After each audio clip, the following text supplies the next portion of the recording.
I'm Brian Foster, and this is the Grindhouse Institute. On each episode of this podcast, Jeremy Floyd and I program a triple feature movie night. Each of the movies share common themes, and we discuss them here. We're happy you could join us for today's block we call Time is Luck. Today, the Grindhouse assembles a crack team to take down the ultimate score. We fire up the magnesium torch and attempt to break into the mind of Michael Mann by looking at 3 of his best crime films. The movies in today's episode share his signature style, combining cold, calculating realism with ostentatious expressionism, all while battling a ticking clock. When everything you want in life is on the line, and the slightest hesitation could send you to prison or the morgue, time is luck. Frank is a Chicago jewelry thief who has a master plan to take on one last score before going legit with his new family. Unfortunately, when Frank's new boss doesn't want to let him go and quiet quitting is not an option, he'll have to come up with some new resignation tactics. James Caan, Tuesday Weld, and Robert Prosky star in Thief from 1981. Ex-criminal profiler turned beach bum Will Graham cuts his retirement short to help out a case to catch a baffling serial killer known as the Tooth Fairy. But to catch him, Graham will need to get the old scent back and tap into his inner demons with the help of Hannibal the Cannibal Lecter. But once Graham opens the lament configuration, will he be able to put the demons back in the box? William Peterson teams up with Brian Cox and Dennis Farina to catch Tom Noonan in 1986's Manhunter. It's a game of cat and mouse when score taker Neil McCauley is tracked down by regular type life haver Vincent Hanna after a bearer bond heist gone bad. McCauley takes on one last score before retiring to Fiji. But how's he going to pull it off with Van Zandt, Waingro, and the entire LAPD on his great ass, and with the ferocious Hanna all the way up it? Robert De Niro, Al Pacino, Val Kilmer, and an all-star cast promise not to waste your motherfucking time in Michael Mann's epic masterpiece, Heat, from 1995. Thank you for listening to the Grindhouse Institute. Please enjoy.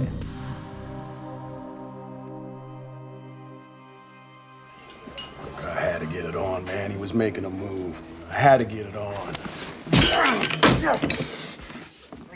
Next, Waingro, okay? You got the time. I'll make time.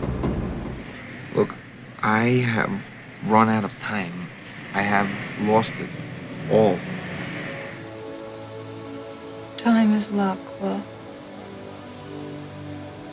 I know the value of every single day.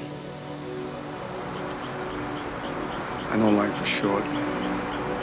Whatever time you get is luck. You want to walk? You walk right now.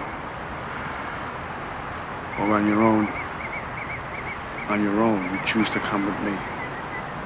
All right, welcome back to the Grindhouse Institute. I'm Brian Foster, and with me, as always, is Jeremy Floyd. Hello, and how are you? Brian, you're a real stand-up guy. You got a mouth. You can take it, trim it. But you're a real goof. You know that? How's my Chicago accent? Pretty good. I was going to... You're getting there. You're getting there. I was going to do the one when James Caan's like, you talking to me? Did someone else just walk in? Why don't you join a labor union? I'm wearing it. Today's episode is entitled Time is Luck. Famous lines from some of these movies. But Jeremy, this is one that we've been talking about for several, years now at this point. Yeah, a movie years. that I haven't seen yet we get to talk about. But we are going to be talking Thief and Manhunter and Heat from Michael Mann. Finally, we've got to Heat. We did it. Yeah, we did it. Yeah, and we had to bring a crew. Yeah! Okay, motherfucker! Is this guy something? Or is this guy something? This crew is good. And to take us through some of this, we have a couple people that are huge fans of these movies, and I know that they would know them inside and out. Returning guests, both of them, Andy Buigues. Hey, Jeremy. Hey, Brian. Danny. Hey, how are ya? Nice to be here with you guys. For sure. Yeah. And Daniel Ross. Hey, how's it going? Good to be back. Yeah. Good to have you. And so I know Heat, obviously, it's sort of a personal canon with at least 3 of the 4 of us here. We are quoting it constantly. In terms of Michael Mann's movies, I know Manhunter, Daniel, that at least at one point in time that was your favorite. And Really? Oh, yeah. And I think in this case we should probably start in order. I think kind so of work too. our way through them that way, because it's also one of these things where we kind of see this evolution of his sort of craft and a lot of the themes that he's fascinated with. But this is an evolution as if he started from walking and just kind of got better, because Thief is started amazing. From sprinting and got into light speed or something. Right. But it's a wild ride here, and I think these movies in particular, not only are they sort of Michael Mann's best sort of crime movie. He's done several movies that feature sort of cops and robbers, and these are probably some of the best examples of that. But in all of these ones today, kind of runs this theme, and I think maybe we'll get into it later on in the show. But the idea is that there's this connective tissue about time as luck, and giving sort of some of his philosophical ideas maybe about fate and some of this other stuff. The line actually, as condensed in those 3 words, was spoken in Manhunter. It's kind of drawn out in the James Caan Tuesday Weld diner scene, and then later in Heat, Robert De Niro says something similar. Mm-hmm. But the only person who kind of, nails it on the head is Kim Greist in the director's cut of Manhunter, which I kind of forgot that it was in a different cut and not in the original theatrical. Is it also in Miami Vice, spoken direct? It is, yeah. Once I had a fortune. It said, "Live now, life is short, time is luck." Gong Lee's character says that. To fiend of mojitos. What's his name? Why am I blanking? Colin F. Yes, Colin F. The guy I went to high school with, Colin F. Well, that could be Colin Firth or Colin Farrell. You never know. Yeah, that's true. You have to watch the movie to find out. Yeah, which British Isles Colin are we referring to? But yeah, it is in that one. And apparently was also supposedly in the script for Collateral. But again, we are kind of focusing on the absolute peak of his sort of crime films. And I think these 3 embody it a lot more than perhaps the remake of Miami Vice. Remember, I said, time is luck. I haven't seen that one either, but I'm sure you guys aren't going to give me as much shit for not seeing that one as I have gotten for Heat.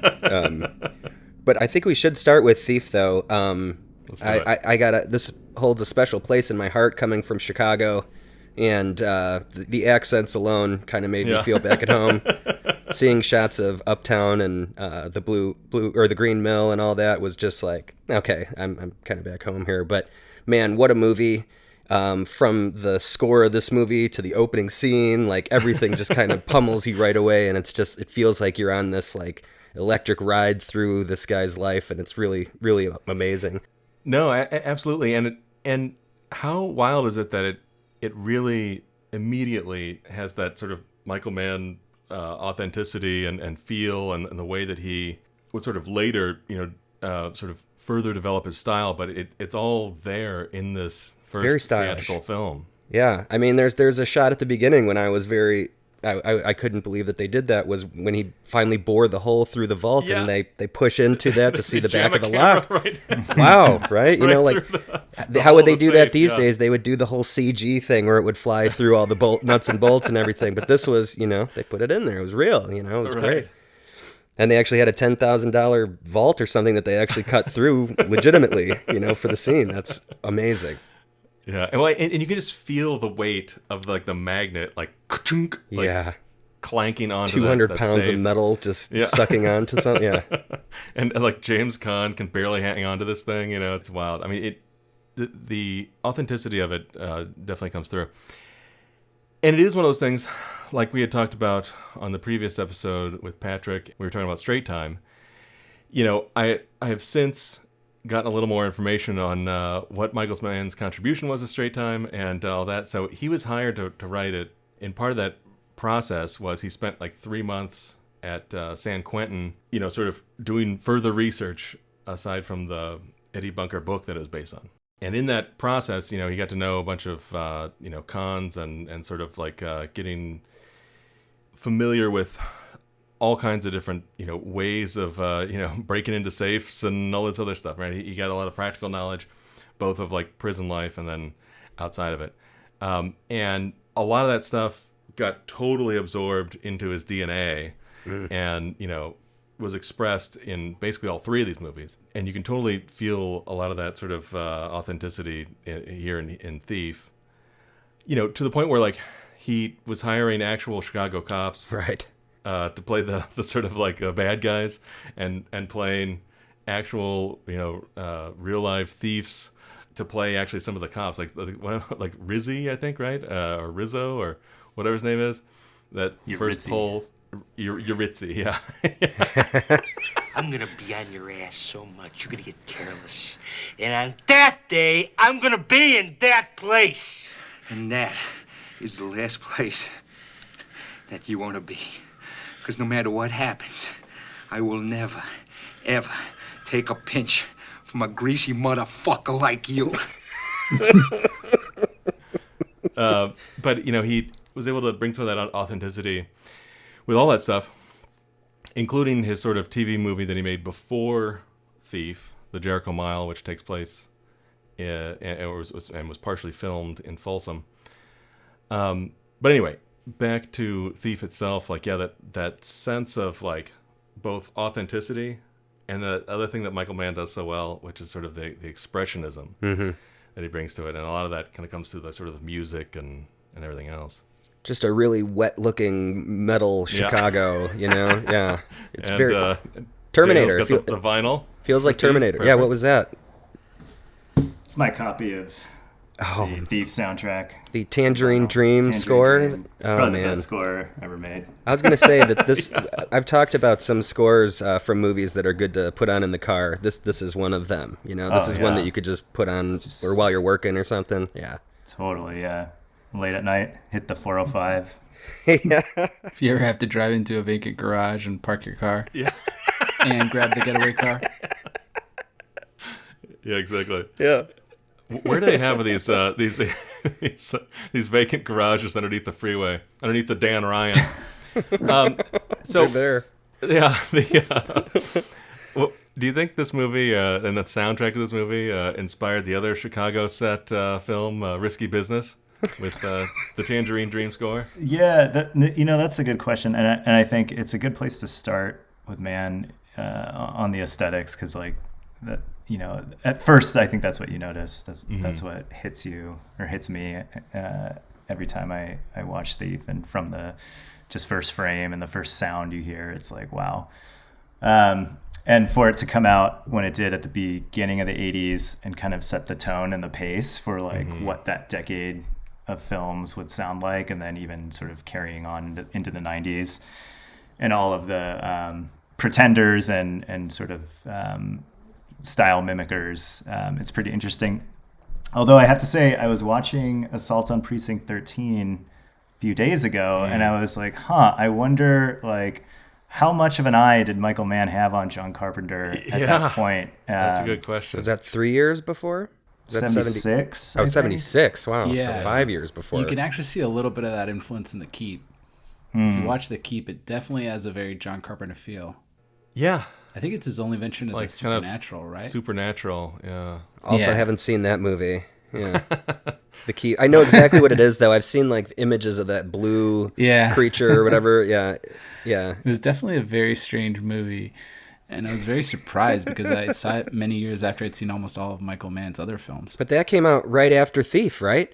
So, I mean, what a departure from this very grounded, very authentic film that you're talking about here, with everything is based in reality. All these tools are for real. Even that basically laser soldering iron he had by the end of the movie. Those were real magnesium things. Rod, yeah. And then he goes into this like Nazi monster golem. Nazi golem. Yeah. The mystical thing. Yeah. Yeah, it was a little tough to get through at times. But it's pretty cool to be able to have that freedom to move around in different genres, when you see some success. I think that's pretty neat. But I think what Danny brings up is interesting. I never thought of this, but there is a lot of John Carpenter influence in Michael Mann when it comes to his style, the way he uses music and score to create tempo and mood and tone. But what perhaps it seems like he really committed to after The Keep and really doubled down on was the realism and the character building and the bigger emphasis on character development over plot, right? I mean, you start to see that progression. You see kind of a more traditional, pulpy, sensationalized crime story in Manhunter. And then as you get to Heat, you see that turning point where it's a heist movie, but like all great genre busters, it's a heist movie where the heist isn't really even at the forefront. Instead, the focus of the film is the character building, the relationships. It's the exploration of like, what set of events leads this master thief to become the way he is? And then on the other side, you have this detective that is like, obsessed and hunting down thieves and criminals like Macaulay. Mm-hmm. So I found it very interesting to see that progression, but never losing that sense of tone and filmmaking as a way of moving forward the action, keeping you going. Like, for example, even within a scene, you have a very up-tempo score where it's like literally a ticking clock, which you can tell heavily influenced Christopher Nolan later on. Mm-hmm. But even within that actual scene, it'll pivot, and then you'll have this kind of moody tonal music that you later start to see him double down on in The Insider, right? So it's like within a scene, you have like the action score, and then you have the kind of tonal music as there's a shift in the scene. I just really found that, you're right, Danny, that he started kind of developing and honing this style in some of those early movies like Thief, where you really get overwhelmed by it in a good way, but it's very obvious, and slowly it kind of becomes very organic to his filmmaking. And like even in Manhunter, as we can talk a little bit about later on, like even though the subject matter is sensational, there is a very human, very realistic element where you almost forget you're watching a serial killer movie, right? Yeah. Right. I agree. Yeah. I read a quote from him from around the time he made Thief, and he said something, and I'm paraphrasing here, but it's like, I don't want to make passive movies. I want my movies to be aggressive and like knock the audience over with the force of its aesthetic. Success. And I feel like he's done it. Yeah, nailed it. There's a language of form in our lives. Why a Gothic cathedral makes us feel a certain way. This impacts on our brains in certain very specific ways.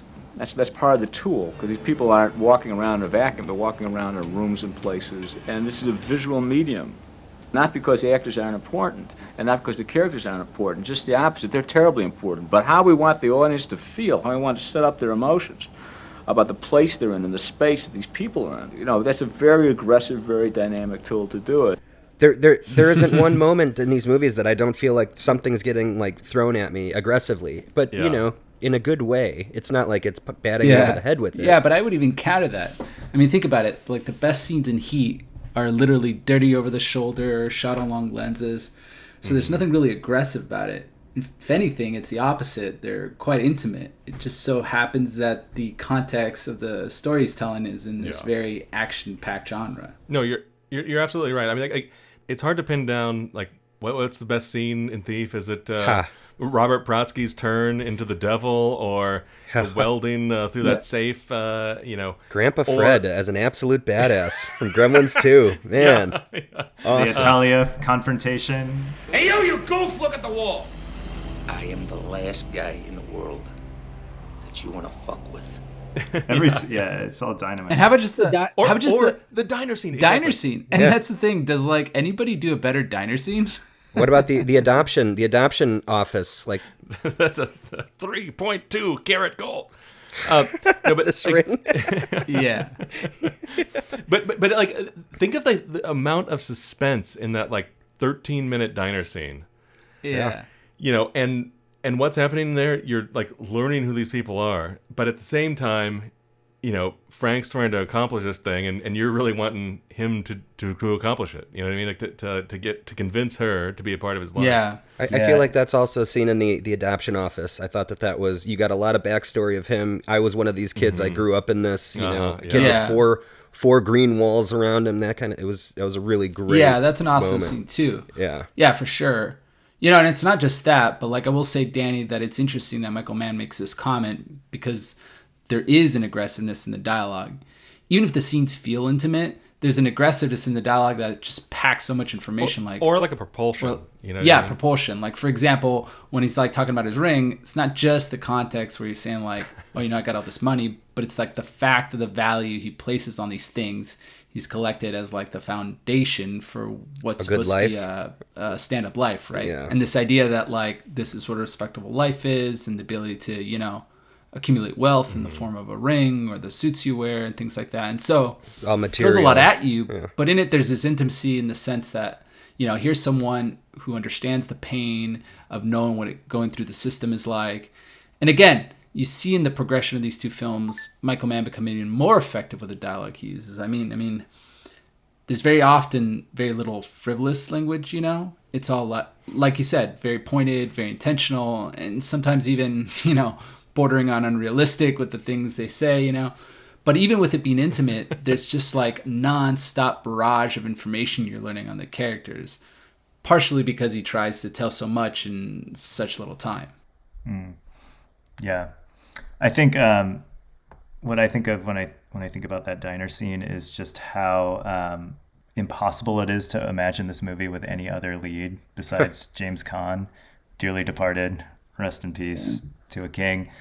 Yeah. Because his performance is unsettling to me in subtle ways, and in that diner scene, for instance, his sort of irritation or complaint about the cream and how it's turned into cottage cheese. He what's wrong? He nails this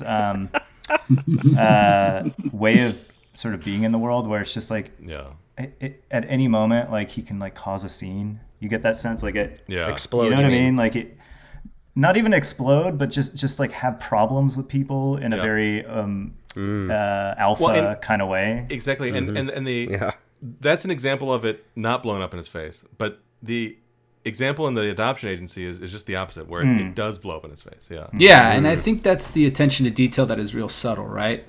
Because what is that? It's Michael Mann having spent time with people trying to reintegrate and who know what it's like not to be able to manage some of these situations, or having a personality that at one point maybe helped keep you alive in these difficult situations, but has now become detrimental because, socially it's not something we accept. And my favorite character trait that's so brilliant. And one of these days when I watch this film again, because I watch it maybe once a year, this is on the rotation. I will count the number of contractions James Caan uses, because it has to be under. It might be close to 0. Maybe 1 or 2. He has like. I noticed one this time around. When he turns into like the robot and he's trying to push away Tuesday Wells. Yeah, and you see I paid attention to that. Very little. Yeah, it's funny that you mentioned that, because in the famous diner scene that we're going to talk about later on, Pacino famously does not use a contraction when he asks him, "You think I'm looking to go back?" And he says, "I do not." Yeah. And it's like very, very intentional.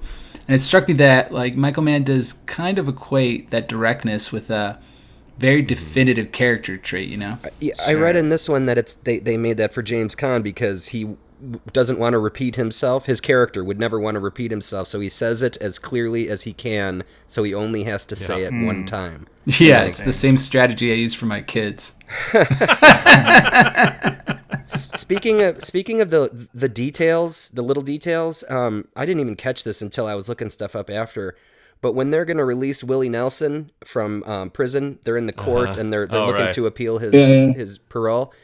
The judge puts 4 fingers up on his face. I had no idea. He was calling for bribes, and they were doing a negotiation with no words. How else do you get out of parking tickets? I go like this. Exactly. Yeah. No, but what I love about all this stuff is like crypto, actually. Yeah. How many coins? What I love about all this stuff is like how, it's not just character quirks, or something for an actor to chew on or whatever. Like it's that sort of like whatever the Hemingway style of writing, right? It's the iceberg style where there's a lot going on learning underneath. so much by just kind of like just seeing these little moments and these glimpses of what this guy, his life was like. You know, he stole $20 and like, you know, went to jail for 25 years or something. What'd you go up for? I stole $40. $40? Yeah. And in jail, he, you know, went from being a boy to being a man. And, you know, his existence there was day to day, moment to moment, trying to stay alive. It's just pure adrenaline the entire time. And while he's there, he then had to justify, like, why live? You know what I mean? Like, and the reasons he came up with was based on that sort of collage and all the plans he had for his life going forward, which obviously we all do. We all sort of make these plans for ourselves. But for him, it was just much more distilled, much more like pure and sort of like a, you know, just laser guided way of doing those things. And you hear little moments in the dialogue where he talks about how he had a quote wife before, or like someone he was going to marry, but then it didn't work out. Yeah. And maybe it is clear, but I didn't catch it or I've never caught it, whether or not like he actually was legally married to this person, but it was like, you know, in his mind he was married to her and that didn't work out, you know, that whole thing. Yeah, exactly. And, you know, but just the way he talks about all those things and makes his plans in the contractionless way. And so therefore it seems quirky and weird or whatever, but there's so much more to it. So much like sort of purpose and philosophy that Mann puts in there. And of course that is in all of his work. Yeah. And particularly in the next two films we're going to talk about as well. Yeah, do you like the obvious homage to Thief in Barry when he's making his collage with Willie Nelson? Yeah. Did you guys notice that? Yeah. The exact same Willie Nelson picture. He's obviously a Thief fan. What? Two things like one is a stylistic note that I found fascinating in this movie. It's like, you know, so not only it sort of is like attention to detail and the otherworldly feel that the Tangerine Dream score gives it, but Michael Mann's style I sort of like try to describe as like it's sort of realistic expressionism. And, you know, so it's like he takes the sort of idea of German expressionism where the exterior and the environment and the paint on someone's face is expressing what's happening on the inside, right? And he does that so much in these movies. Maybe the most obvious example is when we first see Robert De Niro's house when he gets home and lays the gun on the coffee table, and it's just completely blue and it's completely empty. And, no furniture, right? You know, it's very much reflecting what's going on inside of him, but doing it in a way that like doesn't sort of break the realism of, you know, the authenticity of the world he's creating. It has the uncanny feeling of like a realistic dream. It's like this paradox. A tangerine dream? If you will. If you will. I prefer blood oranges, but... Yeah. Yeah, a different citrus dream. But like, there's this other thing that like stylistically he became obsessed with later on. And, you know, you see it a lot, particularly in sort of The Insider and in Ali, also occasionally in both Manhunter and Thief and Heat. But in this one, it almost seems like it was a production mistake. Perhaps it was. But like right after he confronts Leo about the rest of his money from the California bank job and is leaving Leo's place after giving him an ultimatum, we just see the sort of profile of Frank driving, and, you know, he's out of focus, but, you know, there's another piece of the car or the exterior, I can't remember right now, that is in focus. And, you know, that's something that he does quite a bit. And in this one, perhaps it was a mistake, but that moment in particular, you know, kind of justifies itself in the way that, you know, his entire world is being blown up and everything is disorienting to him, and he's out of focus. You know, so we see that again in Manhunter. We see Kim Grease sort of like walking down that dock, and the palm trees are in focus, but she's out of focus. And it's a part of, Will's dream when he's on the plane there. And, we see it a couple other times in Heat, maybe particularly at the very beginning when Al Pacino, we first meet him and he's making love to Diane Venore. And there's like that moment where they kind of stop and like the camera can't quite find focus. And there's just all these like little moments where you get that sense of expressionism. And it happens a lot more in The Insider. The Insider, yeah, thank you. Yeah. And I think, some of that style with the handheld and everything else must have been informed by some of the first things that Mann ever did were documentaries. The very first film he made was maybe a short documentary on the Paris uprisings of 1968. And then he did, the next thing he did was a TV movie, or I'm sorry, a thing that ended up airing on TV called 17 Days Down the Line. And it's a road movie where it's just these little vignettes and slices of life, hearing interviews from this person and what's happening with them, this person, what's happening with them. And like, again, like all that sort of continues to obsess him, sort of throughout his career of like getting down to the nitty gritty of like what makes this person tick and why are they doing the things that they're doing, even if it is foreign to you or I. Yeah, I think it gets back to that idea, and I think you put it so well, of the realistic expressionism. Because there is this sense that someone's environment or the setting someone is put in has a huge impact on that person's life. Whether you call it fate or whether it's just a situation a character finds himself in from scene to scene. And there's this idea that I feel like his films, especially in Heat and Thief, you see the cities becoming a big character in the movie.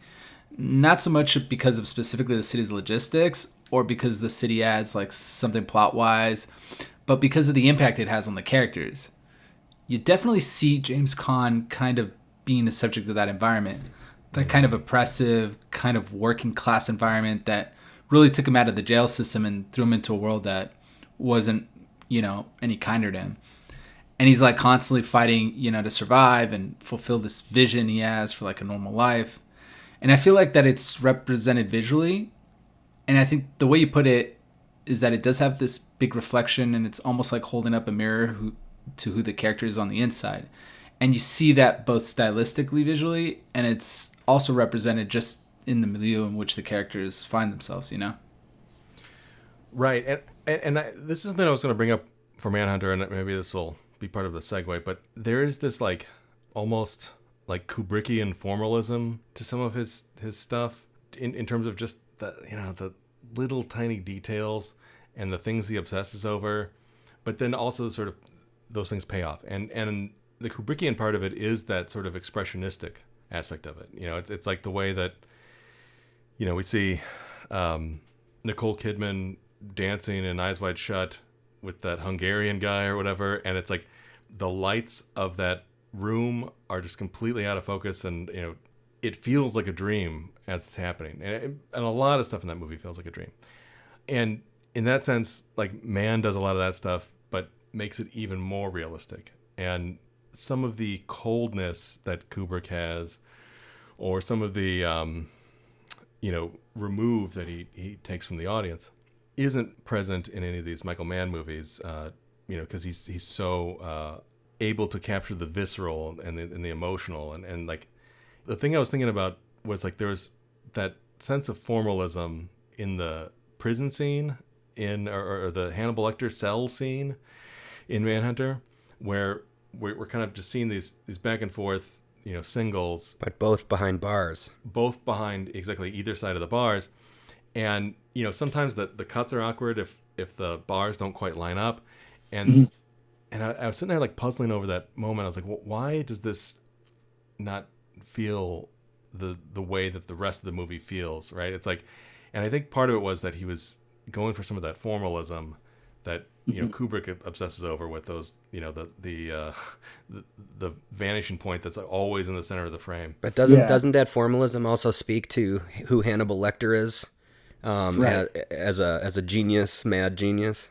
You're right, yeah. and I think that is perhaps part of the reason he was trying to do that. And I think it was Will Graham trying to will himself to sort of see through the eyes of Lecter again and immerse himself into that. And I think, funny enough, that sense wasn't actually what they were going for in Silence of the Lambs, but that is almost exactly what one gets out of it in Silence of the Lambs, which is like those moments where Lecter and Clarice are staring at one another, and, you know, it's their eyes and, like, you know, cheekbones that are in focus, and everything else, like, falls off out of focus. And, like, that was an interesting way to sort of, like, kind of create that, you know, connection. But there's this interesting thing, like, that Mann does with his work, you know, where he doesn't allow the audience to have that sort of third person, you know, remove or irony from an audience, especially not when he's at his best. And it's like, you know, his characters sort of through pure will and empathic telepathy, you know, he's able to put you into their shoes.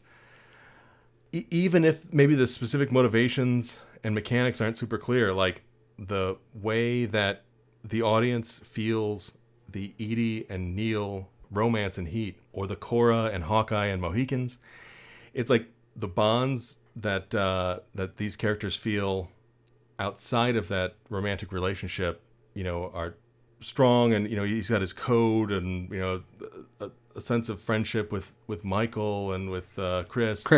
Yeah, especially with Chris. Yeah. But in that relationship, like the sort of suddenness of it all and the sort of immediacy and the intimacy of it all could, in other directors' hands, come off as like a soap opera where it's kind of, you know, cheesy, or like, you know, we're missing like the reason why they're feeling this way, right? They're a little melodramatic, yeah. Yeah, but you know, I don't know what Michael Mann seems to be able to tap into something much deeper, where logic need not apply. You know, there's no sort of rational explanation. It just is, and it's the only way it can be. And what's funny is there was an interview with Amy Brenneman on the Heat Blu-ray, where she talks about reading the script and like finding all these places and, like, you know, asking all these questions, like, oh, you know, was she abused? Did she have this, or did she have these issues? Is she paranoid? Is it, you know, what is it in her mind that was she damaged? Like, why did she fall for this guy so easily? I mean, I looked at the script. I thought she must be pretty fucked up. But I will always remember this. And Michael looked right at me and he said, "No, she just falls in love with him. Period. That's it." You know what I mean? And that is sort of exactly what he's able to do. And he's able to, like, sort of convince the audience to, like, believe in these things, where it doesn't necessarily make logical sense that they're doing the things that they're doing. They just are doing them. Yeah. And you buy it, is what I'm trying to get at. Sure. Yeah. Pure Will Graham.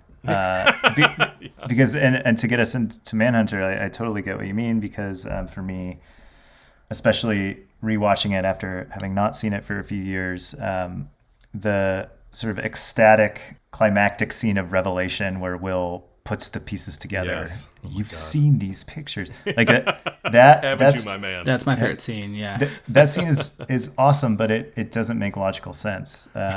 He just sort of like has this revelation. There's not a whole lot of evidence to sort of lead him in that direction. It's this sort of like almost psychic intuition that he has. Well, it's a guess, he's been really. Like stewing in it for, you know, months or weeks or whatever. But yeah, and I think that it is kind of just like willed into me as a viewer going along with it, especially now as watching it through the lens of, like, shall we say, skepticism of police practice, you know, and sort of the maybe fantasy that has pervaded a lot of American crime storytelling for the last, like, 20 or 30 years around, like, profiling and serial killers and sort of like getting your head into the mindset of these people. And that seems to me now sort of like junk science. You're so sly. So am I. And the whole film sort of hinges on this construct that is a bit phony seeming, but gets willed into being great entertainment and, you know, like these really moving scenes.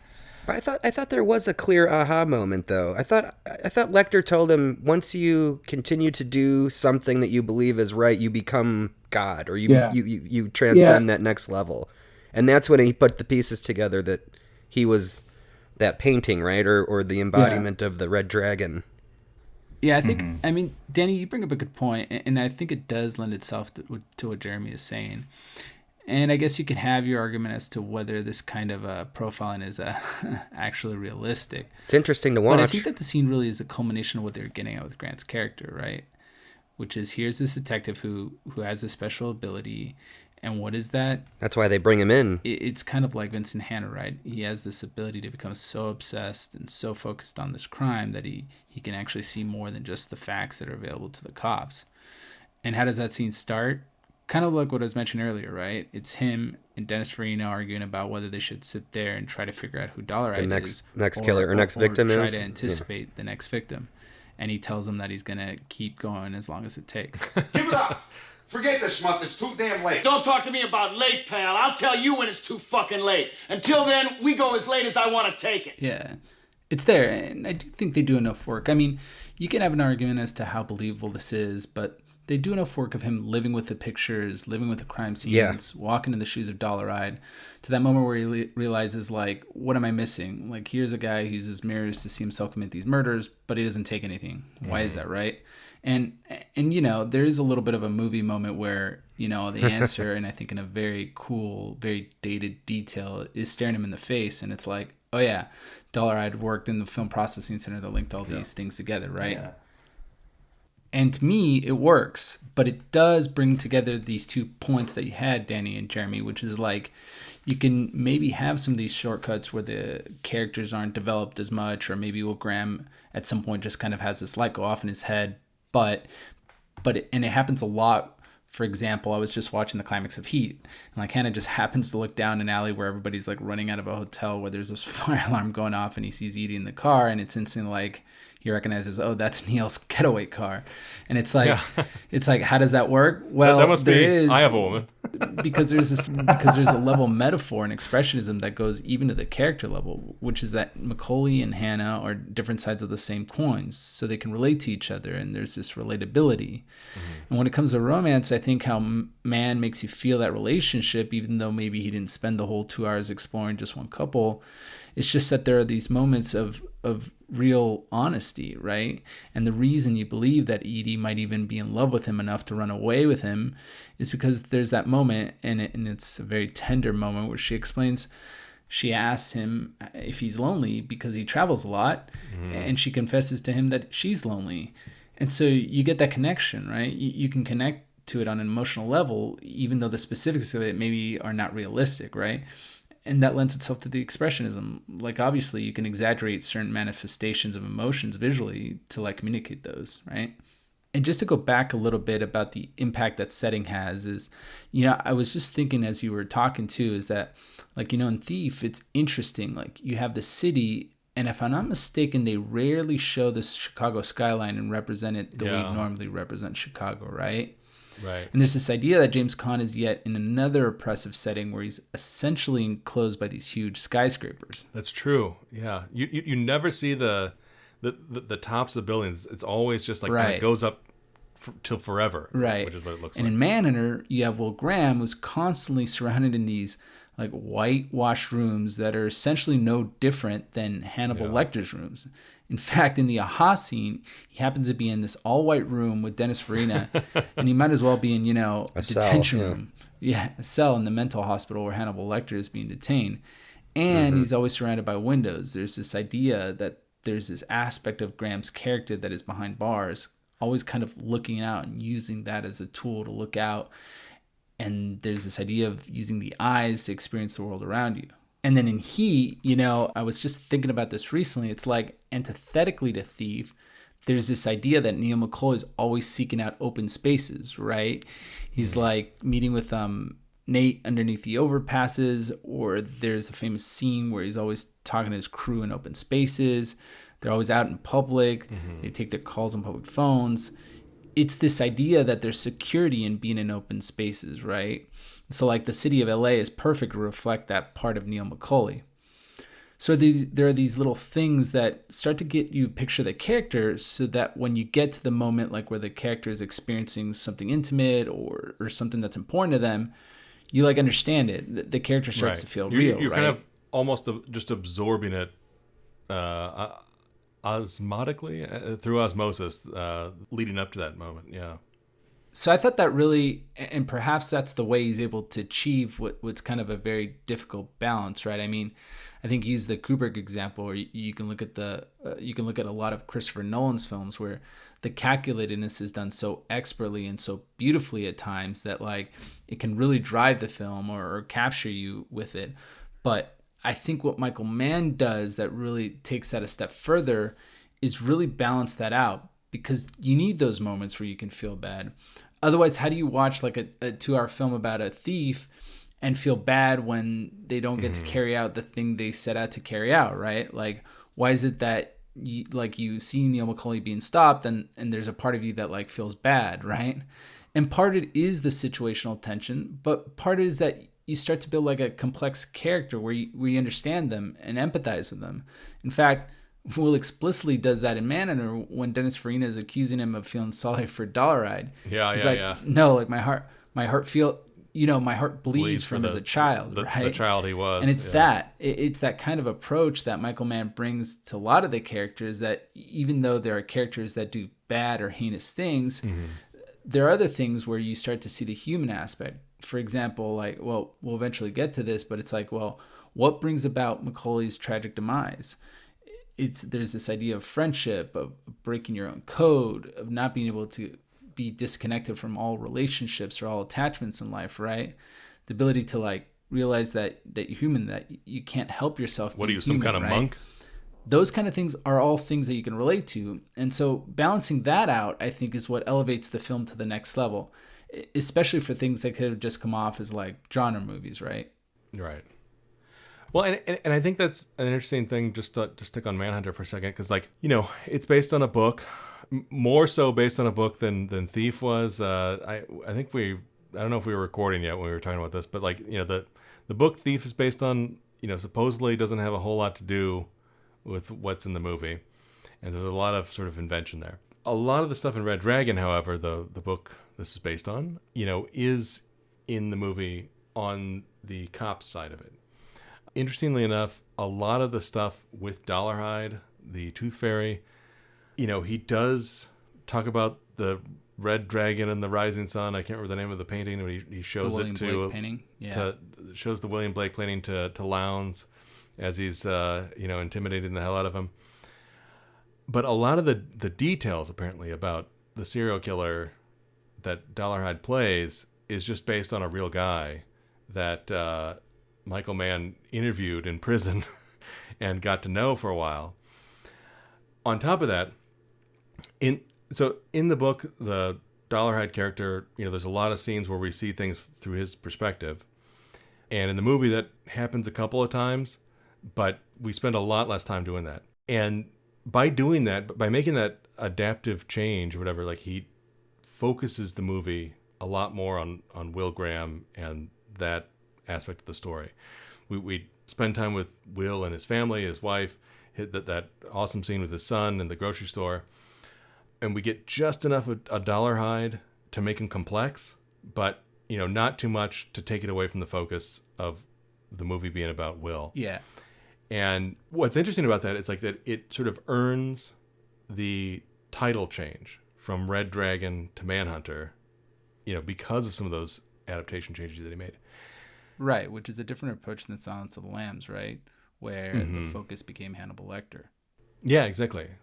I mean, like, in this one, like, both serial killers are in the background. They are just there to inform Will, or right. You know, or to motivate Will. And think about the difference in character development with Buffalo Bill versus Dollarhide and Manhunter, right? Like, you still have a lot of scenes with Buffalo Bill, but you get a more significant level of understanding of Dollarhide, so that when Will can relate to him, you realize that the key for him to resolve the case is to tap into, like, how did someone become like this? Yeah. Because Will puts his mind in a way that, you know, this is the fear he has as a character, is that he has to learn how someone becomes this way by actually putting himself in a situation where he might become that. Mm-hmm. And it's hard for him to unlearn, which is what he was talking to his son about. And that we see expressed in that dream sequence when he's on the plane, and it's all silent. We just hear the music, sort of droning. We get that shot of Kim Grease walking down the dock out of focus, and they're sort of pulling that motor out of the boat there, and but he's got that dead-eyed expression and staring at his wife and sort of trying to become like Dollarhide of everything's seen with you, isn't it, my man? You know what I mean? And trying to put himself in that position. And in that dream, he kind of does it to his own family, which, leads to some dark possibilities for this, for this story off the page or off the screen. He was witness to a great becoming. I do have to say, though, that the time spent with Dollarhide is just absolutely incredible. And Tom Noonan is perhaps one of the most criminally underused actors in all of film. Yeah. His performance is just otherworldly in a way that it's impossible to describe. For anyone who hasn't seen it, it's the way he conducts himself from his behemoth body. That is, he's just an absolute unit, but the most gentle movements, except when he needs to be violent, and his soft and sort of honey-like voice that is just meek and surprising coming out of this giant man. Ride with me. Thanks, but I'll take the bus. I do it all the time. Ride with me. It would be because I would like you to. Okay, sure. On the way, can I take you somewhere? Where? It would be my surprise. Okay, sure. And then this sort of intellectual airs that he puts on in a way that isn't the sort of I don't know, over the top Kevin Spacey 7 sort of philosophical pontifications. Yeah, he has an over rationalization of his being, right? Yeah, there's something really earthy and also celestial about him, and he has one of the most romantic things that has ever happened in a movie when he takes Joan Allen to pet that tranquilized tiger. Yeah. That is the stuff that dreams are made of, and it's a serial killer taking this woman on a date. It's what a moment. Incredible. Yeah. It's and thoughtful, right? From someone like this, that's a very thoughtful thing to bring a blind person to, right? To be able to actually feel a large creature like that, that's mind-blowing for her, and it was really thoughtful on his part, and I felt really sorry, but I got with this guy, I'm oh, maybe he's not so bad, Well, exactly, because you're starting to almost feel for this guy, especially in still a human. Two scenes later, Joan Allen's asleep, they're laying in bed together, and he covers the part that he's most ashamed of, which is his hair lip, with her hand. And it just starts sobbing, and it's just man, you're right. His performance, it is sort of mind blowing in a movie with a lot of great performances. William Peterson is awesome in this. He's never been better. Brian Cox too. God, he is amazing in this. He never blinks. He's insane. And Joan Allen, okay, each time I'm okay, each one is more mind blowing than the next. Joan Allen, if you didn't know her for other work, you just assumed she was blind. Yeah. But Tom Noonan still somehow steals the show from all of them. You know what I mean? It's crazy to think that the Tooth Fairy became a gun salesman, and then Buffalo Bill became a cop. What the hell is going on? Well, that's what we're trying to figure out. Right, in this one, in Heat, isn't Ted Levine a cop? And in Heat, yeah. And then Noonan is Kelsa hacker. Oh, he's he's the guy who's well, it's beamed out all over the place. You just need to know how to grab it. See, I know how to reach out and grab it. That's what. Exactly. How do you get this information? It just comes to you. This stuff just flies through the air. They send this information out. It's just beamed out all over the fucking place. All you have to do is know how to grab it. See, I know how to grab it. Yeah, he's great. Oh, funny side note, Lowndes in Stephen that's Lang. Colonel Quaritch from Avatar. Yeah, exactly. Unbelievable. So crazy. You are not in Kansas anymore. You are on Pandora. He's only about a quarter of his size right now, though. I think his guns. Yeah. It's like the jackening. He looks so different. He was also in that movie where he played the blind killer. Yeah, don't breathe. Don't breathe. Don't watch. Don't. It's not that bad. Don't watch more than once. Yeah. Let's move on to Heat, guys. Yeah, because it's got a great ass. Why'd I get mixed up with that bitch? Because she got a great ass. And you got your head all the way up it. Jesus. Ferocious, aren't I? When I think of asses, woman's ass, something comes out of me. So? No big thing. All I want is her husband and his whole fucking crew. Have you guys seen Heat? Yeah. Who has seen Heat one time? Well, why don't we start with Brian telling us his experience, having one of the rare experiences of watching LA Takedown before watching Heat. Yeah, you know what? I kind of wish I didn't, to be totally honest, because I mean it does give up a lot of plot points, and you know the main crux of the movie is totally ruined from that. But I have to say, again, and it's from like a couple things. Watching Thief to Heat, massive evolution of a person's filmmaking career and style and you know, profession, and then also from LA Takedown to Heat. Talk about a difference there, you know, and to see what the first vision looked like, and then this one, man, this movie is so fucking awesome on so many levels, you know, like it was just really cool. I looked at the time of the film, and usually like when movies are like, what, over 2.5 hours, I'm like, nah, come on. Don't waste my motherfucking time! You know, tell the story quicker, you know, it's like I've got a lot of shit going on in my life, but I don't. But the thing is, I'm like, I sit down and watch it. That movie was over like that. It was in, it was done, it was out. Like there was not a moment.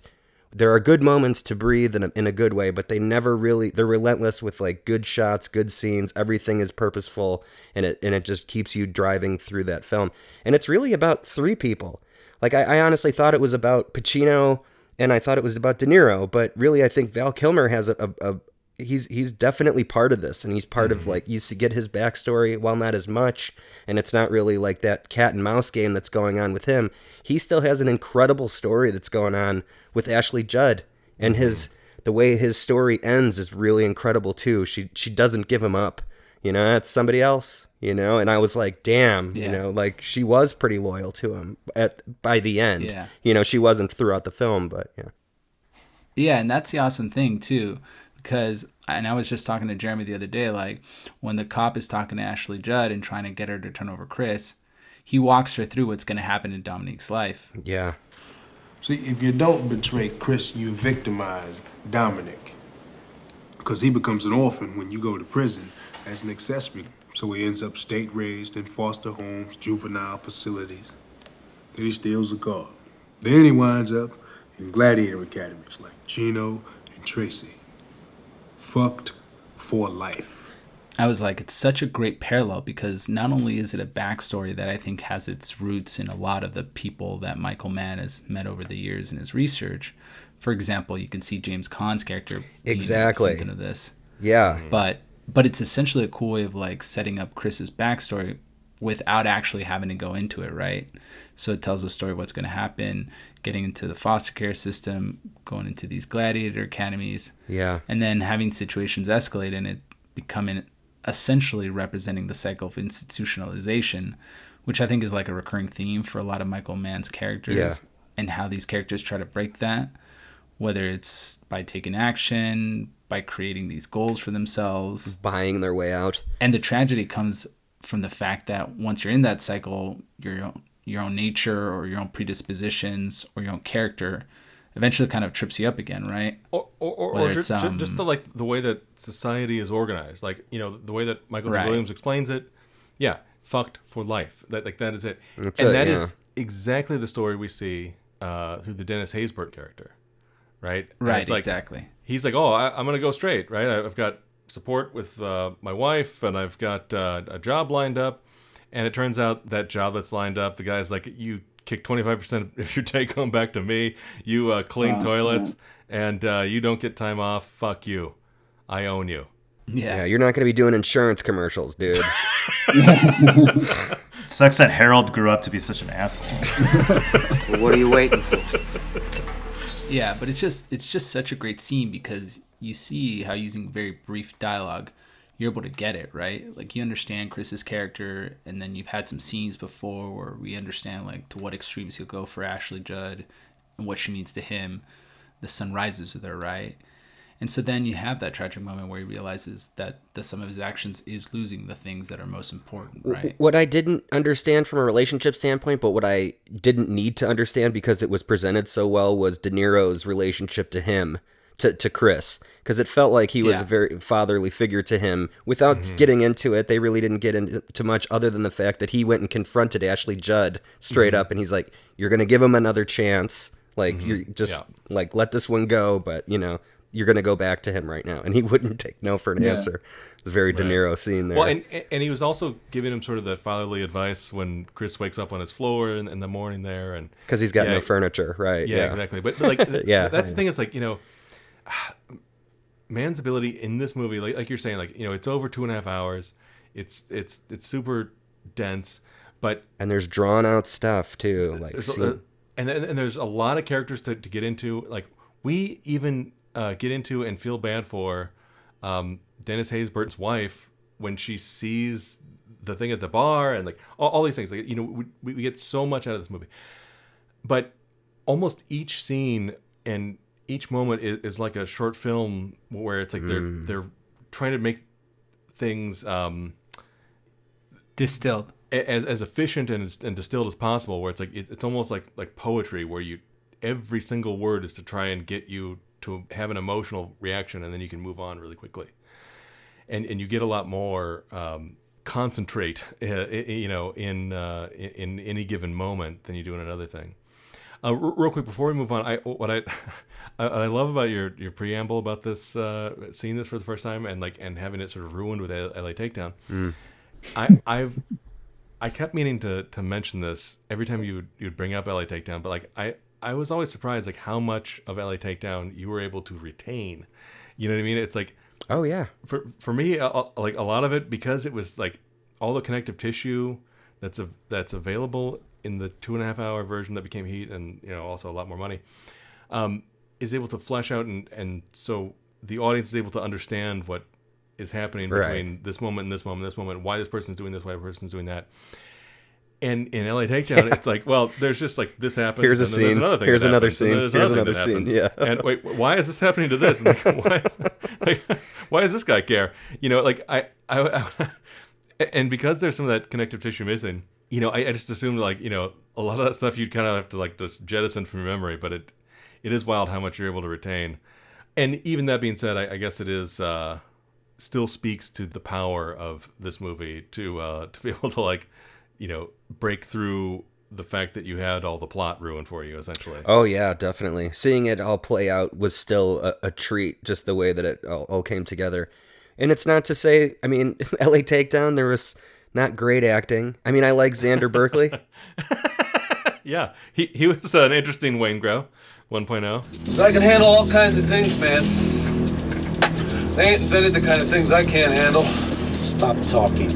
But the Hannah in that one and, you know, the Macaulay in that one, probably not the best actors. But all of a sudden you take this... It's strange how Xander Berkeley was the only one who kind of made it over from the cast. Yeah, Ralph. His name's Ralph in this one. That's my dog's name. So sit down, Ralph. Yeah, sit down, Ralph. Look, maybe I should... Shut up, Ralph!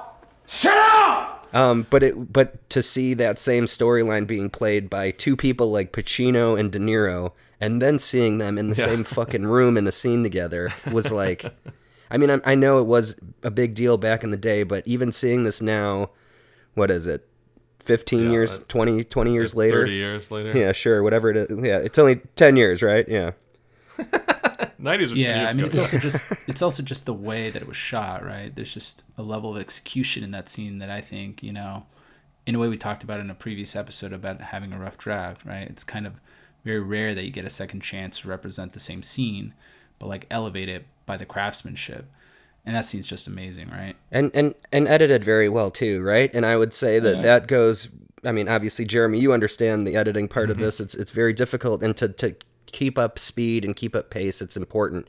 But when you have someone like Pasquale Buba as the assistant editor on a piece who was working on the George Romero Dawn of the Dead films back in the day, then you know you're going to have a good film here. Yeah. Well, and what's insane about this is like that the studio got all excited about this movie and wanted him to push up the release date to December. And so they had 4 editors working around the clock on this thing. Wow. Yeah. That's crazy. I couldn't imagine. I mean, I'd love to go through a shot count of this movie too, because it's so fast. And I mean, movies nowadays are very fast. You know, there's like some frames, like some scenes are just frames, or some like visuals are just frames. But this one was so perfectly paced at the right times. And then there were just these scenes of these long, drawn out, beautiful, almost wide shots, but interiors. Man, sick. It's interesting that it feels very well paced, but when you watch it again, you realize, wow, there's some great scenes where the camera's just like breathing and just like sitting there with the character. Like even the scene after Wayne Grove gets shot, there's just a shot of him sitting there, right? You know, a shot that you'd imagine would be cut nowadays. Yeah. I mean, there's even an interesting moment there where he like notices the Grim Reaper visiting him, and he like finally looks up at Robert De Niro.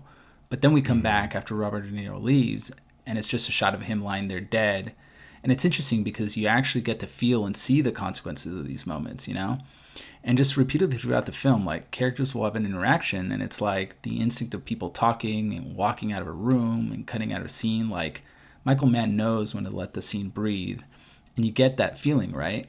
Something that he takes to the next level in The Insider, for example, where you really see him pushing the envelope. And you see that transition where you take these plot-driven genre films that can add a lot of propulsion just by the nature of the pacing and the plot-driven action, but balancing that with like, okay, well, how do you get inside of the character's head, right? One, sitting them in a room in their vulnerable moments, sitting there with them when they're, for example, experiencing a connection, letting that moment breathe, or putting the camera real close to the character, right? And that's where I think in Heat, he starts playing around with that a lot more, right? You have these shots of De Niro looking out into the ocean and racking from like a shot just over the shoulder where you like see the side of his face to the ocean. And you really start to like dial in, like, how do you get inside of a character's emotional space visually, right? Yeah, and I think it's something that it is amazing about this film, which is he had the confidence to return to the material after LA Takedown, which, you know, perhaps if any one of us had made LA Takedown, we'd maybe go, honestly, don't know if that was my thought after watching it. Yeah, I was like, wow, yeah. You could like see the result of that and feel like, you know what, maybe this isn't as good as I thought it was in my head. Yeah, right. And totally question yourself and your taste. Yeah, I never have those kinds of crises of doubt, like, why am I making this picture? What am I doing here? If I have those moments that all directors have at one point or another, it's I have to rise to the occasion of this material, or I've lost an insight I had 3 weeks earlier. I have to go back and recapture it. Yeah, and it seems like, you know, what he realized is like, well, it's not my material. It's not like it's the children who are wrong, right? It's like, so he, and I'm stumbling to make this point, but basically what he realized is like, if I can develop the aesthetic and then the means to produce that, this material will actually rise to the level that I want it to. And it kind of reminds me of like a musician sort of having ideas and maybe sort of they're raw or something that they think like, maybe for the next album, you know, that I'll try to develop those ideas. And I think it's just incredible that he was able to do that as well, that there weren't gatekeepers who said, no, your LA Takedown sucked. We don't. I guess he was probably hoping that no one saw it, right? Because it's so obscure. You know, that's just true. Like, in those days, perhaps. But I did read later though that there were 14 minutes or so that were cut from that LA Takedown. So maybe there was some more connective tissue somewhere. But you know, for time, NBC cut it down. I think that was the network. Yeah. I mean, I think it's interesting because it does show you the difference when you have money. Actors that can... Yeah, money. Yeah. and you have a 100-day shoot schedule. Right, and, yeah. One page a day. $90 million. Or... He had 6 months of pre-production. It had a 107-day schedule. LA Takedown had 10 days of pre-production and had a 19-day schedule. So time is the biggest determining factor in what you get, time and money. That's what we work with. So to compare one to the other makes a completely different kind of undertaking. Now, both exist on film. People see both and they make a comparison to it. For the people who work making a film, this difference is cosmic. Yeah, but it also shows you, just like when you have actors that can carry some of the scenes, like, yeah, not always, sometimes it is the writing or the filmmaking. You mean Henry Rollins? You gonna duel these guys? Was John Voight supposed to be Denbo? It's a free country, brother. Like, was that like a throwback to Straight Time? Like, No, I know he was supposed to be Eddie Bunker. Right, which was supposed to be Denbo, right? Right. Yeah. But no, I mean, like, but it was supposed to be Eddie Bunker, right? I mean, at least his look was definitely. Yeah, Eddie I was gonna Bunker. say, I was like, he looks just like the little like liver spots. How many on his dicks forehead. is that? Yeah. His mustache. And, yeah, exactly. A lot. Liver spots. But it just shows you the difference when you have actors like this, right? Like the diner scene is so much different when you watch LA Takedown, and you're like, a lot of the dialogue is the same. Yes. Yeah. And you're like, wait, but I remember this working. Why is this not working? And you're like, oh, because some of it, when it comes to this next level of acting, is being able to carry a scene with like a twitch of your eye or like an expression on your face. Micro expressions, like when Al Pacino like barely smiles at the end there. Right, like, when they it's- both barely smile. Mhm. Or, for example, like when De Niro makes Al Pacino in the shipyard. Okay, motherfucker! And, he pulls back from the camera and he's like slightly smirking, and here's a character that kind of breaks for a while, and then you realize, wait, there's a connection here. Like they've connected in a way. They found worthy adversaries, right? And so it's like looking up and realizing you're competing against yourself in the mirror, and to be able to carry those moments, I think obviously made a big difference. But you also need it from the supporting cast, right? Because you need these characters, for example, like just getting a reaction shot from Dennis Haysbert's girlfriend, right? Mm-hmm. Those are so powerful, and even like realizing, hey, I can have a montage where I see Robert De Niro observing his friends and their families and feeling like he misses Edie and reaching out to her, and then Dennis Haysbert like drinking because he's embarrassed about his situation, and his girlfriend like reaffirming how proud she is of him. And you have those moments, but you need to have actors that are comfortable giving you that expression within a setting that has pretty efficient dialogue, right? You're not going to get things over-explained or anything like that. You just have to plan. So it makes it, I think if you go back to this idea of rough draft, it's such a unique experience, and perhaps he ended up benefiting greatly from it. Yeah, no doubt. LA Takedown, to me, constitutes something that I'd like to do actually on every film, which is get the chance to shoot a prototype and learn what's wrong and play around with it. Being able to do, what people do in theater all the time, which is open a play for 4 weeks at the Long Wharf in New Haven before you take it to New York City. You learn things about it. You get deeper into character. You see where the shortfalls were. I didn't plan it to be that way. I didn't think LA Takedown was going to be a prototype. It just happened that it served as a prototype in a way. And apparently the way it also kind of worked was that Michael Mann was working with a producer on some other project. I think it was Art Linson. And, he was like, hey, didn't you have a longer draft of LA Takedown? And he was like, sure. And he's like, threw it over to him, and he read it, and he was like, okay, let's make that. What are you doing here, you beautiful thing, when you could be making me a mint?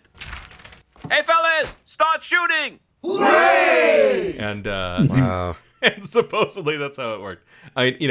Probably it didn't hurt that Last of the Mohicans was a huge success, and he's able to help pave some of the way with Was that the film that came before this one from him? Yeah, exactly. What, like 92, 93? 92, I think, or 91, something like that. Mm-hmm. 92. It's a great movie. And that was a success in the box office, right?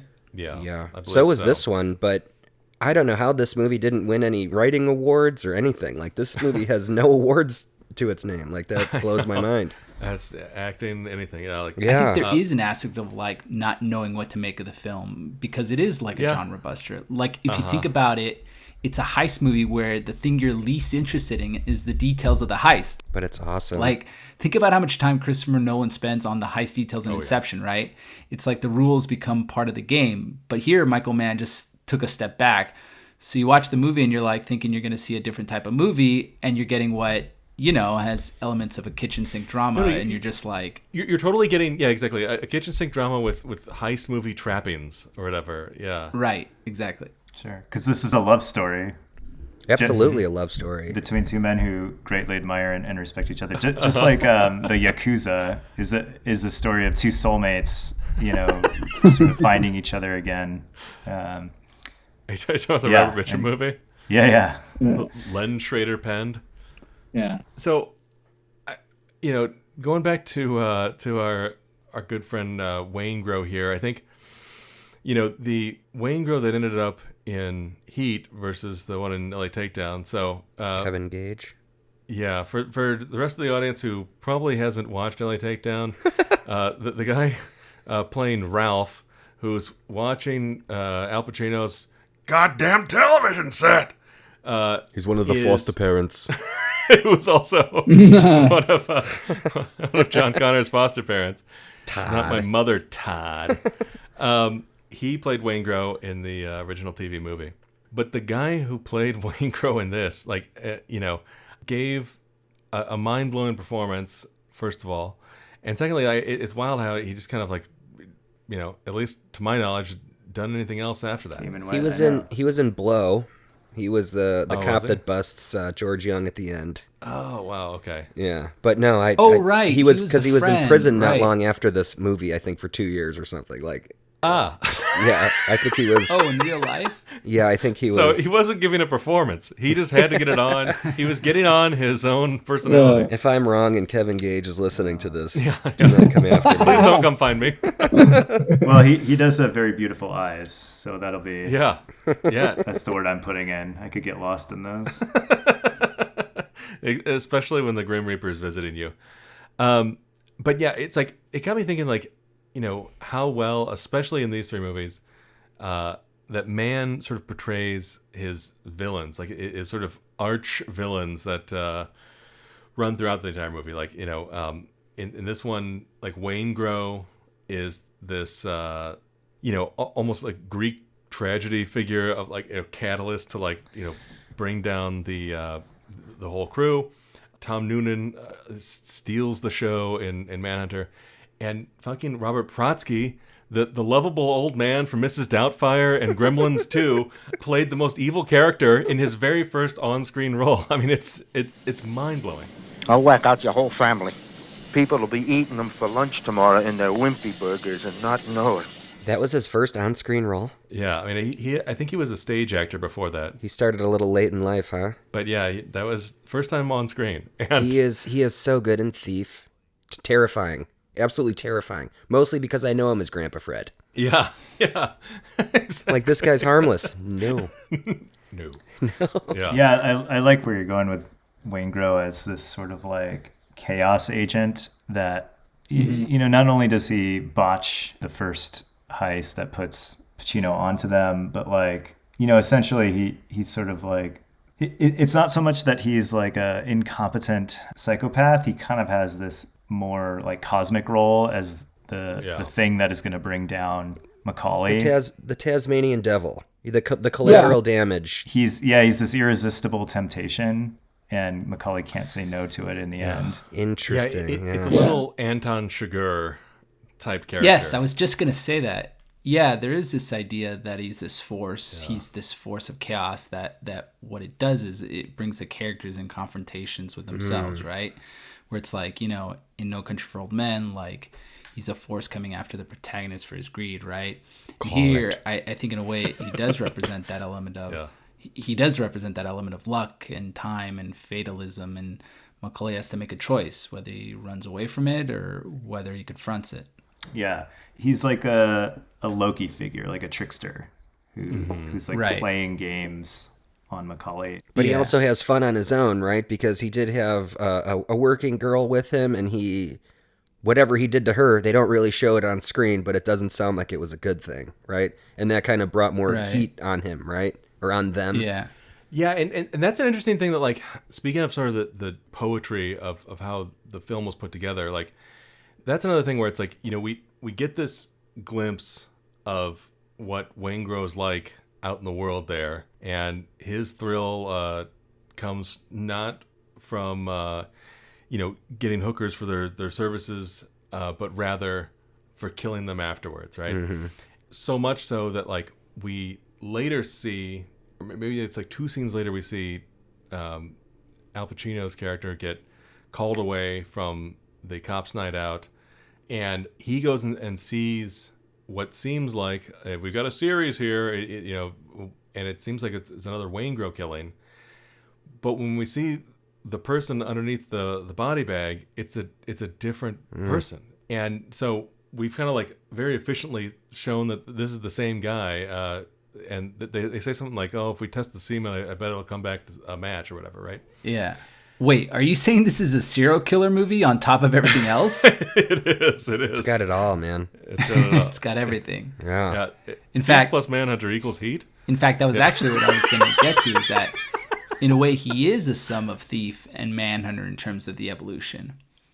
And a lot of this is steeped in character building and character development, but take De Niro's character, for example, who you could see as an extension of James Caan's character, a projection, let's say, into the future, right? In fact, there's this idea that at some point Macaulay learned the value of letting go of his attachments. And so for all intents and purposes, you could imagine a backstory much like James Caan's, where he did lose a wife at one point and learned to become a master in his craft by letting go of these attachments. And then you have Hannah, who could be an extension or a projection of Will Graham, a guy who realizes that he's good at what he does because he becomes that thing he is chasing. He stays on the edge. He gets inside the head. In fact, that a lot of the events in the film turn on the fact that he starts to think like Macaulay and starts to respect him. And Will Graham does the same thing. And then, like you said, you even have Waingrove here, who's like the evolution perhaps of the antagonist in the previous 2 movies, right? You know, this idea of like being a force, an agent of chaos, a stand-in maybe for time and fatalism and the constructs of institutionalism and all the social influences that are standing in our way, right? You see that evolution. And you see characters that have these backstories and that are now put in these situations where they're trying to break away from that, right? In a way, Vincent Hanna is very aware of his shortcomings when it comes to his personal life. My life's a disaster zone. I got a stepdaughter so fucked up because her real father's this large-type asshole. I got a wife.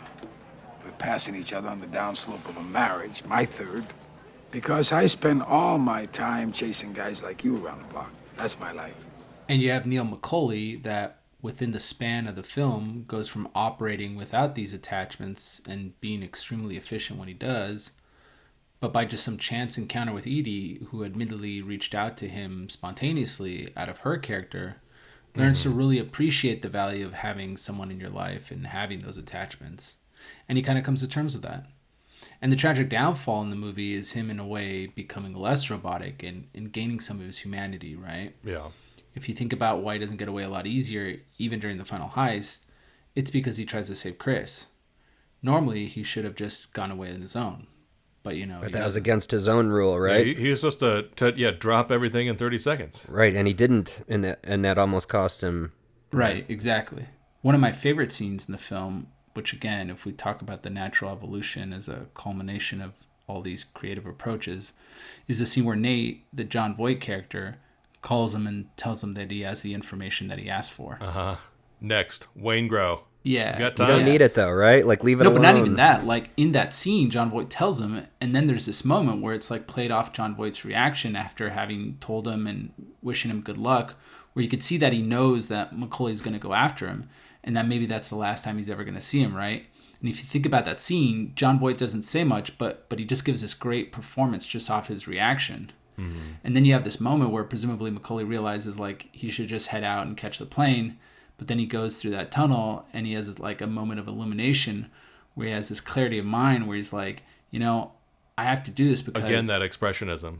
Right, that expressionism, right? It's just such a great scene visually, but it's also just such a great turning point because in a way there's a tragedy in him gaining his humanity. So on the one hand, you know, obviously it leads to his demise, but he kind of achieves something that you kind of wanted for him, which is for him to regain that humanity and find that purpose in his life.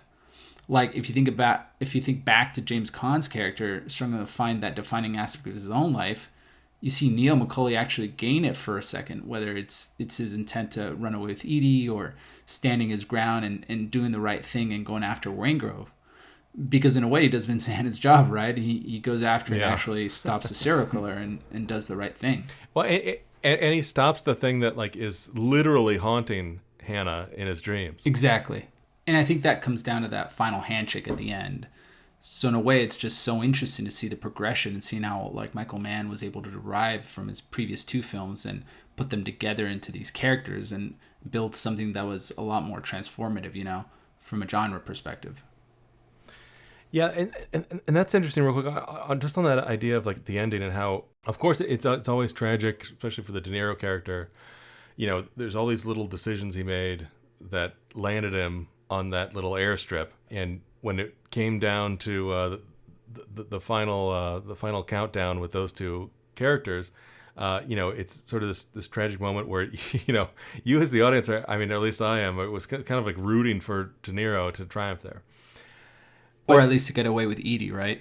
Yeah, exactly. And especially because, you know, we just saw how little Hannah has to live for. In the scene right before he goes and confronts Neil at that hotel there, he's talking with Diane Venor, and they're like, can we make this work? Can we make this work? And he's like, no, I mean, you said it. All I am is what I'm going after, right? And think about how empty that makes that character, right? And like, and the moment he kills De Niro, he kills part of himself. I hadn't quite thought of it this way before, but this time around, I was like, man, this is such a tragic ending in the sense that, like, yeah, exactly. He's also killing a part of himself, the part of himself that like makes life worth living, or Keeps like him you know, going, gives him yeah. sort of purpose. Yeah. You know, he's now at the sort of 00 going the other way, or whatever it was in the De Niro speech. And it's like, you know, he is just sort of nothing. And there was this like emptiness in like Hannah's eyes at the end there. That, Yeah. You know, as he's like going to like reach for De Niro's hand, and it's just like this, like, not just like, oh, this chapter has come to an end, but rather all of it, you know, it's all over. Yeah. And part of the thing is like, you kind of wanted him to let him go in order to give him that sort of memento like idea of like giving himself a purpose in life, but instead like he did the opposite, and did De Niro in, and in the way also did himself in, and it's sort of like a more effective and much more tragic version of the ending of what was that, like a Fight Club or whatever, where he's metaphorically killing himself. In this one, he's doing the same thing, but in a much more in a poignant more realistic way. and like expressionistic and realistic way. Yeah, that's why the tragedy works so well too. And you know, you feel like, and I wonder what you guys think, like a movie like this nowadays would be so rare because there's this idea that in a way the ending is kind of predictable, you know? You feel like nowadays De Niro would figure out a way to get away with it, or there would be some big surprise at the very end. The surprise of a lifetime. But the point is not keeping the audience guessing. Here the point is that the tragedy is part of this idea of time being luck, and all the time you have being finite. And that a lot of the time you are reacting to these situations that are thrown in front of you that you can't control.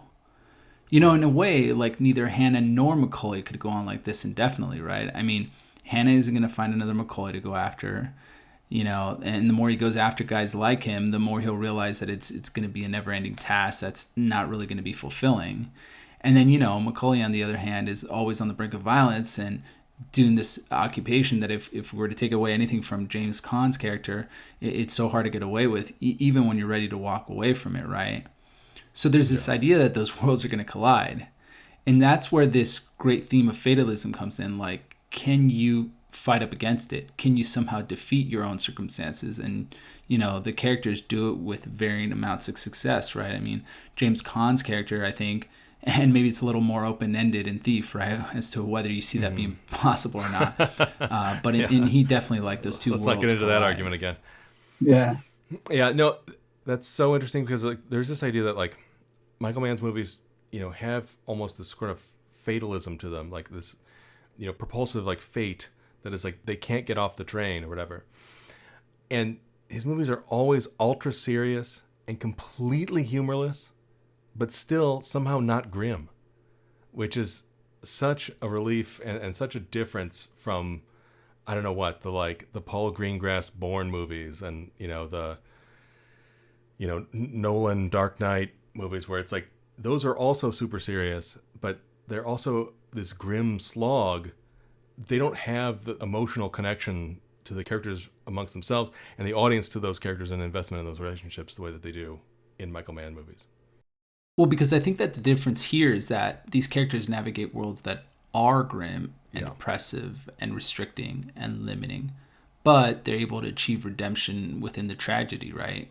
So like I said, in a way, if you think about Macaulay, he ends up obviously losing his life, and he gets Waingro, he does the right thing, but he doesn't get away with it. But I would say that in the last act, as the world is falling apart around him, he's slowly gaining back his humanity. And in a way, it's like the very things that end up bringing about his tragedy are the things that make it redemptive. And for the Hannah character, it's a little bit about the realization that this is consuming his life and a lot of what he's lost, right? You see that tragedy. And I think those are cathartic qualities, right? I mean, it'd be different if John Voight had one last trick in his bag, was able to pull the rug from under everybody, or someone gets away with the money, This is more about, like, how can you find something redeeming in these films that really exists within some pretty, like you said, grim settings, right? Yeah. That's why I like to imagine after killing Macaulay, Detective Hannah turned in his badge and gun, enrolled in J school, adopted the pseudonym Lowell Bergman, and became a television producer. Yeah, and lived out his dream. Yeah. Are you a businessman or are you a newsman? But yeah, so I guess through all these movies, speaking of that tragedy and that sort of fatalism and the ultra serious but somehow still not grim style that Mann is able to work with in all three of these films, it is that sense of fatalism and that sense of like or at least fate or predestination in a way. It's like, when the sort of deck is stacked against you in that sense, like that all these characters are experiencing, that we are more clearly forced to reckon with our finite nature. I think that anxiety is there a lot for the characters, right?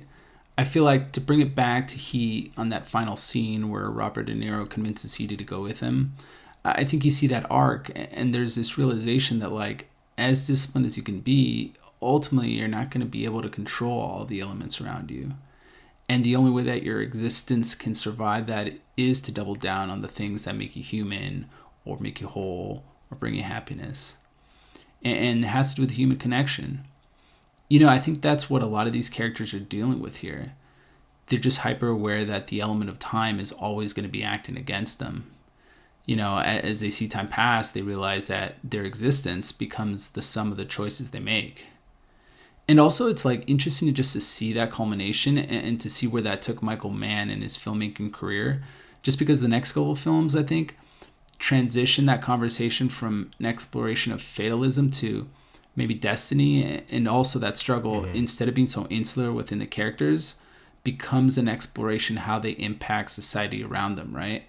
Yeah, and you're also getting out of sort of the harshest, criminal and action-oriented, elements of some of those storytelling, and you're then placing it into the milieu of more of the docudramas. Yeah. So it's interesting to see where it goes. Exactly, and in this case, it's mostly like an interesting way to sum up how he, uses that sort of poetic style of like finding like how do you distill that theme, that really long theme that we just took 20 minutes to explain, into 3 words: time is luck. Time is luck. For Graham, life is precious, life is short, life is fragile, it is easy to snuff out. And as Molly says to him later on in a line, time is luck. Time existing on planet Earth is luck. Okay, quick. One last thing, and then we can wrap this fucker up. At the very beginning of this, about 4 hours ago, we were talking about some of the influence that John Carpenter must have had on Michael Mann, particularly with the sort of the music and everything of Thief. Did anybody happen to notice who the script supervisor was on Thief? Missed that one. I did not. It was a woman named Sandy King, who fast forward, 15, 20 years later, is now John Carpenter's wife. And collaborator. Oh, really? And it was a collaborator of his for quite a long time, yeah. And they write comics together. Yeah. You got it, Jeremy. That's the connection. That's it. You've seen these movies, haven't you, my man? Yeah, he's seen them for sure. Well, Dan and Andy, it was great for you guys to join us. Thank you so much for talking Heat and all the rest of the Man films here. Yeah, so glad we finally got to do this. I think it's just a natural progression from our rough draft episode. Yeah. Thanks for sharing your Heat first time with us, Brian. Yeah. Thanks for being gentle, guys. Yeah. I appreciate it. No, that's great. Very soothing. All right, next time we will be doing a midnight movie again. We'll be talking Omega Man with Charlton Heston. What a great flick. The Charlton Heston zombie and or vampire and or druid End of the world. Yeah, sure. Movie. And they're kind of funky, too. They're definitely funky. And we get some more downtown LA. Just in case we didn't get enough in this block. We'll have some more next time. Thank you so much for listening, everyone. Please make sure to subscribe and follow us on all the podcasts and social platforms at the Grindhouse Institute. And if you really want to give us a boost, check us out on Apple Podcasts and leave us a rating and review. It helps us to get noticed. Thanks so much, everybody. We'll be back next week. Ciao.